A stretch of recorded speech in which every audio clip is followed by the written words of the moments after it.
Hayaan yun ang mabuhay si Sawang. Haring Min-ong. Si Sawang, totoong may kasalanan siya. Pero, hindi gulo ang parusa sa kanya. Haring Min-ong. General Wudeng, mukhang hindi mo kayang gawin. Ako na po ang maglilinis para sa inyo. Itong si Sawang, na nagdudulot ng kahihiyan sa pangalan ng Myanmar, ay isang salot. Alaynan.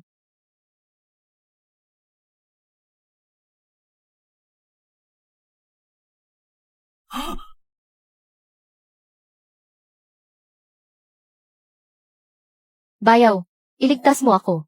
Bayaw. Alaynan. Hindi. Huwag. Sawang, talo ka na. At ang talunan ay dapat mamatay. If.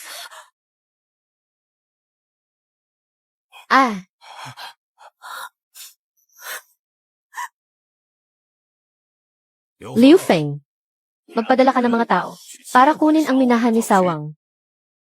Sa pangalan mo na ilagay.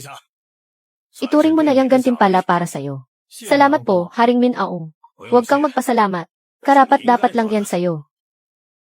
May isa pa akong gantimpala para sa'yo. Alaynan.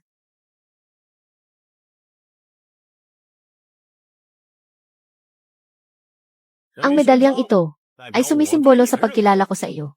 Pagkalipas ng isang taon, maaari ka nang sumali sa halalan ng ating bansang Myanmar para sa pagkapangulo ng Jade Merchants Association.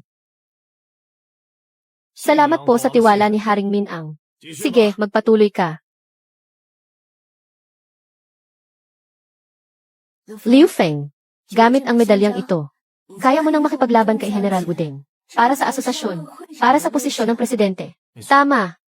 Pero kailangan pa ng isang taon. Sa loob ng isang taon na iyon, si General Wudeng ay tiyak nakikilos laban sa akin.